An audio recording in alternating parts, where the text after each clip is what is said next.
Hi, everyone. Welcome to Diversity and Dementia, a series brought to you with the generous support of Eisai, a human healthcare company.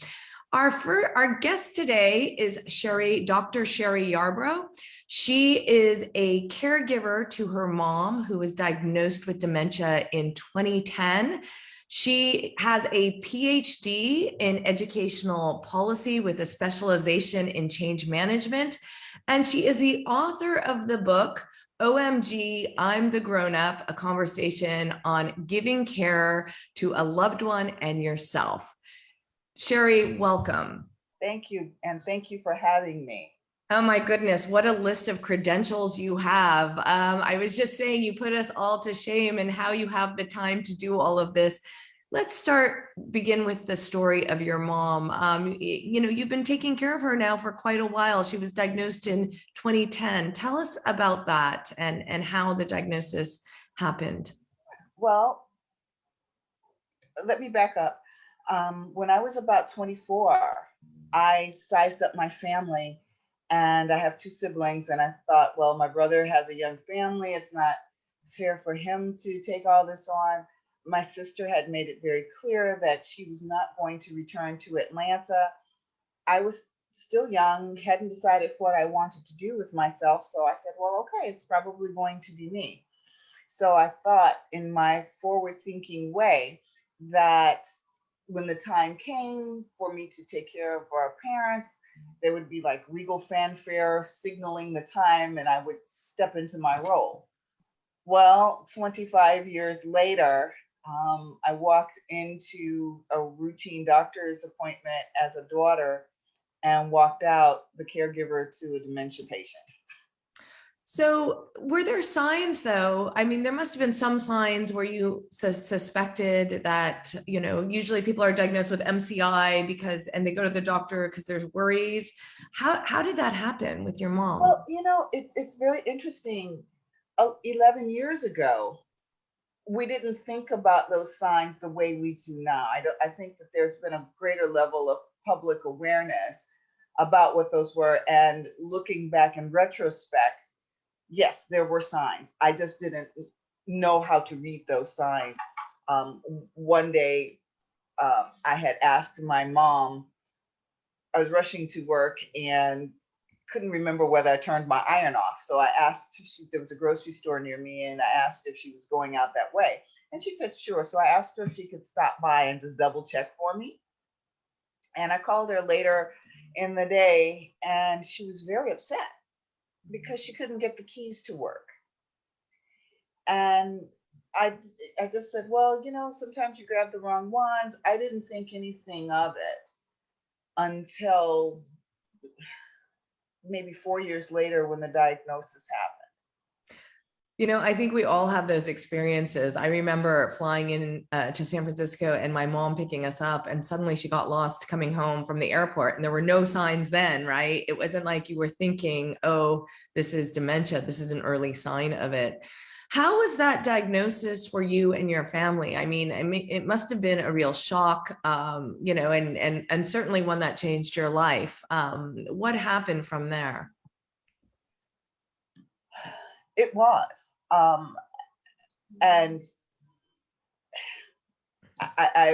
it still kind of takes my breath away because my mother and I had a difficult relationship, but we had learned to get along with each other when she lived in her layer and I lived in mine. And so that doctor's appointment where I learned that she could no longer live alone and I now had to move back into her space. That was not what I had anticipated at 24 when I thought that I was going to see this coming. So I had to sort of retreat to my favorite little thinking spot on the shores of Lake Michigan and just sort of process it.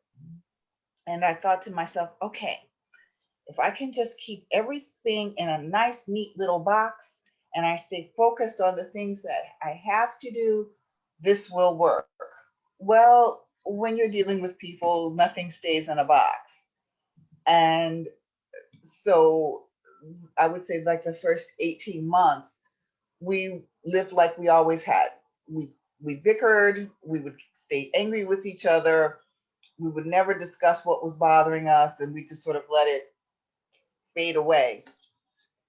And all of that changed in the spring of 2012 when she was diagnosed with breast cancer.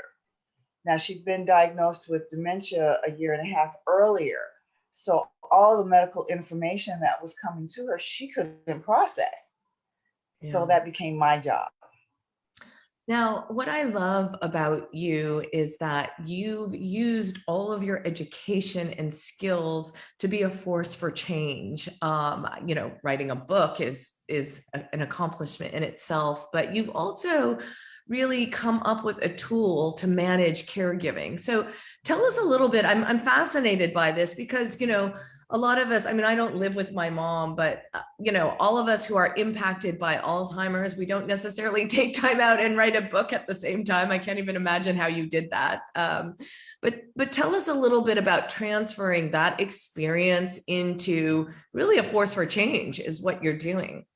Absolutely. The breast cancer diagnosis forced me into a space where I didn't know what I was going to get. And I had to decide whether I wanted to continue living the way we had been or whether we were going to make a change and use the time we had left to our advantage. And I think that was that change management experience with me. Prior to this, I worked with organizations that were having implementation problems. So it's like, okay, what's going on? What's the issue? How are we going to change this? And so I transferred those skills into this new part of my life. And as you know, I can only stammer when I say this, dealing with a person with a dementing illness, that is change. Everything changes and it changes all the time. So that's the only constant in this is change. Absolutely. Tell us now, you have a system, what do I call it? A tool? Praxis is a tool for caregivers.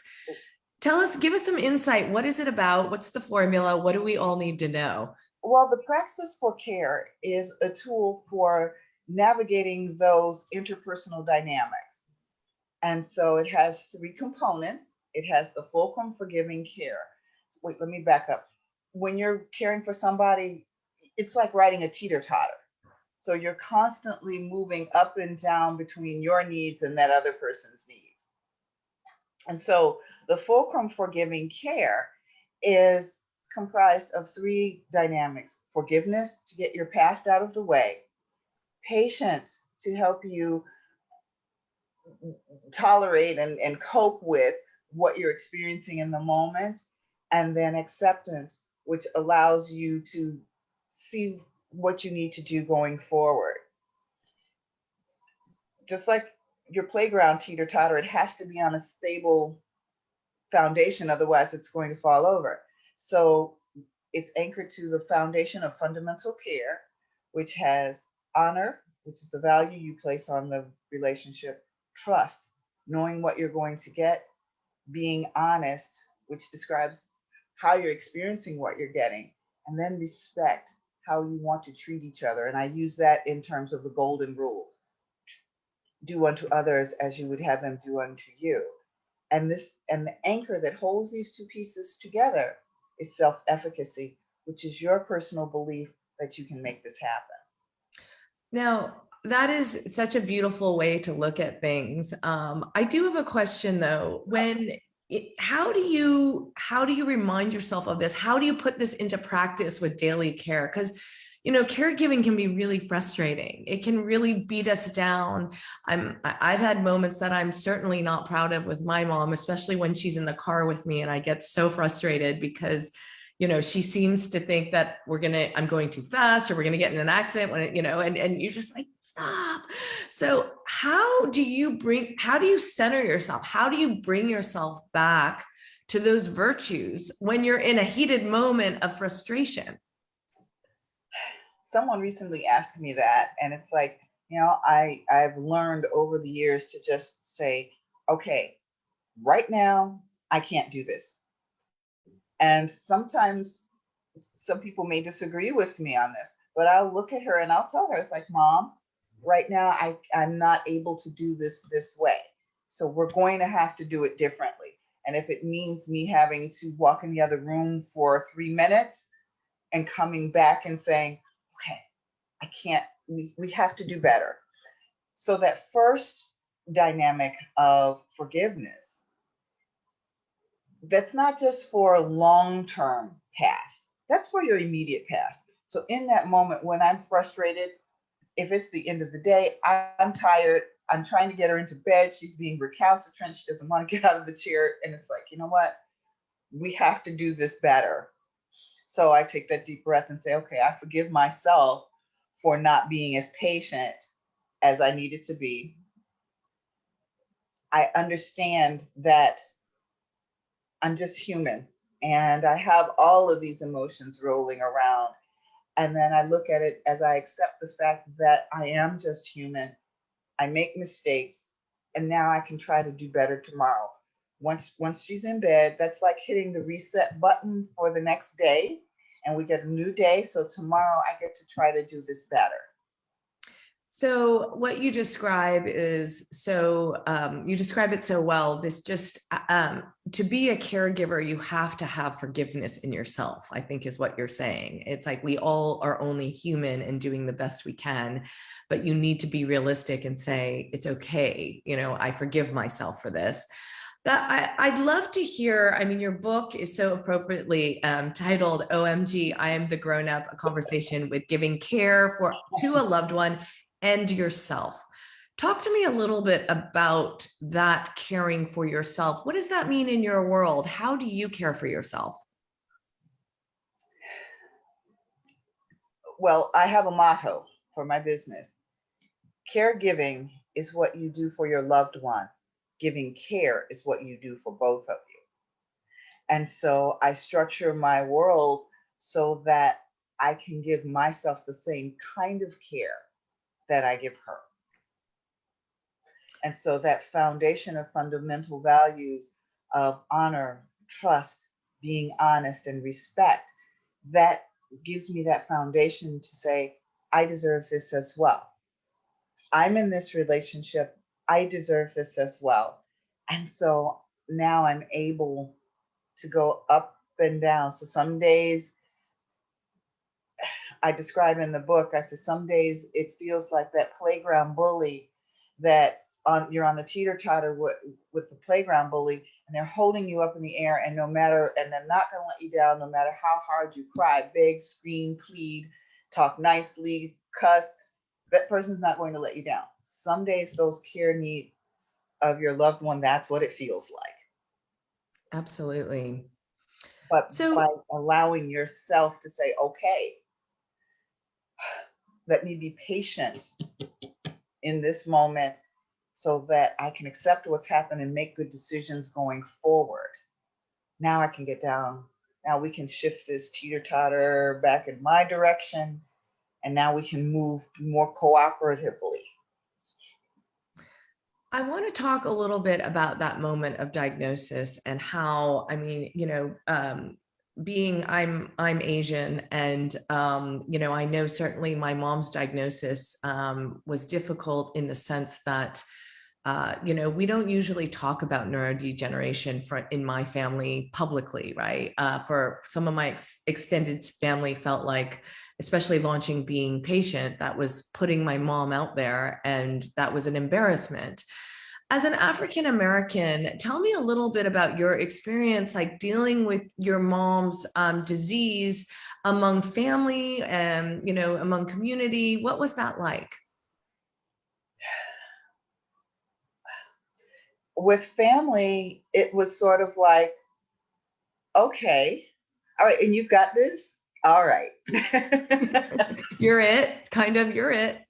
You're it. There's an interesting story. The doctor was a personal friend of the family. And I'm a Spelman graduate and he was a Morehouse graduate. So we have that sort of extended family relationship.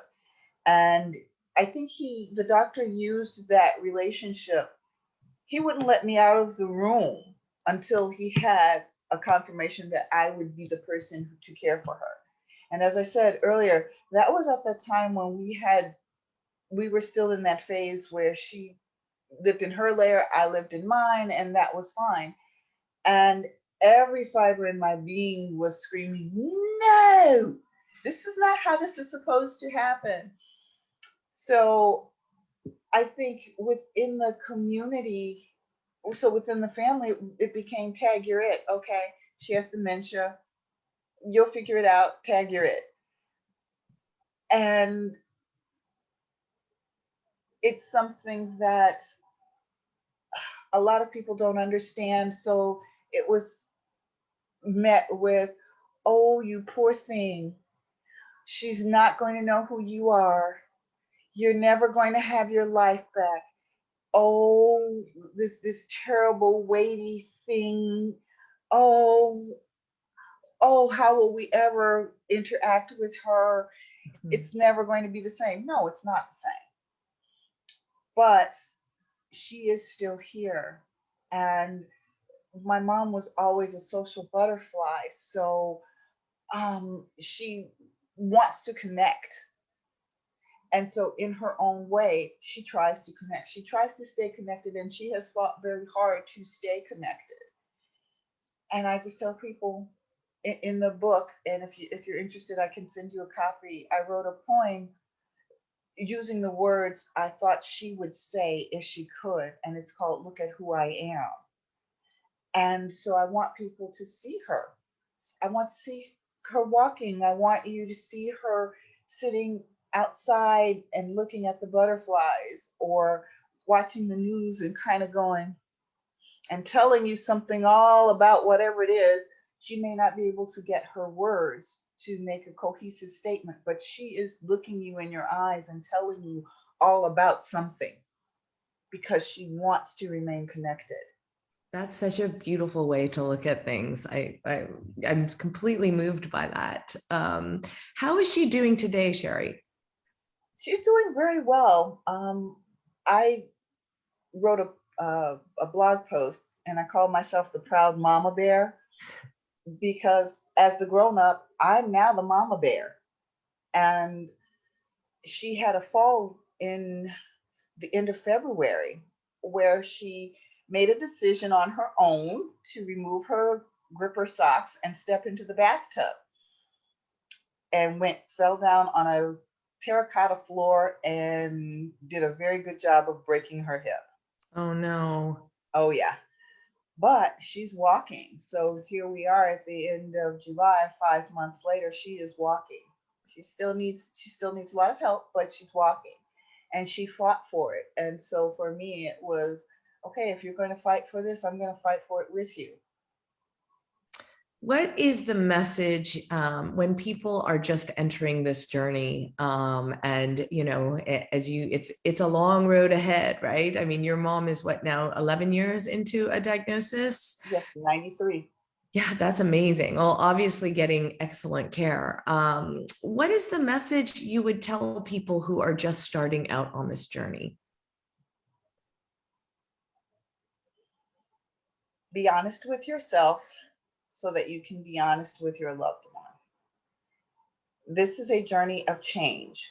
So what your loved one is experiencing today is going to look very different could look very different in 6 months and in a year and so forth. I would tell that person, in being honest with yourself, know who you are and know who your loved one is, because this person is the same person. If your loved one didn't like applesauce before the dementia began, it's highly unlikely that your loved one is going to like it. So if you try to hide pills in applesauce, which is something she didn't like to begin with, your success rate is probably going to be very low. Yeah, absolutely. Absolutely. So if people want to know more about the Praxis tool, how do they find it? Well, I have my Facebook page, Praxis for Care, where I write a weekly blog post that I thematically talk about the Praxis for Care. So I'll talk about patients or so forth. So you can find me there. What is that? How do we find you? Where's the blog? I'm on Facebook at Praxis for Care. Praxis for Care. Okay, we'll link to that in this talk. And let's see, what else? Understand that you can only do the best you can do. And in doing the best you can do, you must have a team. I think as caregivers, we do ourselves a disservice when we try to do it all at once, all by ourselves. Because let's say it's a parent who has this disease. Well, if you're married and have children, you've got to deal with that. If you're married with children and you're working, that's in there. So now this has come into this. So you can't do all of that all by yourself. You must have a team. And I think that the most important thing I learned about forming a team was asking for help where you're most likely to get it. Sometimes care comes where you expect it, and sometimes it does not. Wise words of wisdom. Sheri, thank you so much for sharing your story, Dr. Sheri Yarbrough. What an incredible turn that you've created, for your life with this, unexpected event. We need more people like you, and thank you so much for inspiring us. Oh, thank you so much for having me. We will be publishing an article on Sheri. You can learn more about her life. We'll also tell you how to find the Praxis Care tool.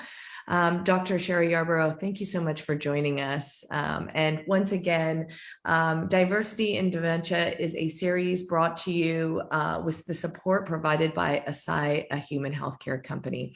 Thanks everyone for watching. Don't forget to sign up for our newsletter to find out more about these talks on beingpatient.com. We'll see you next time.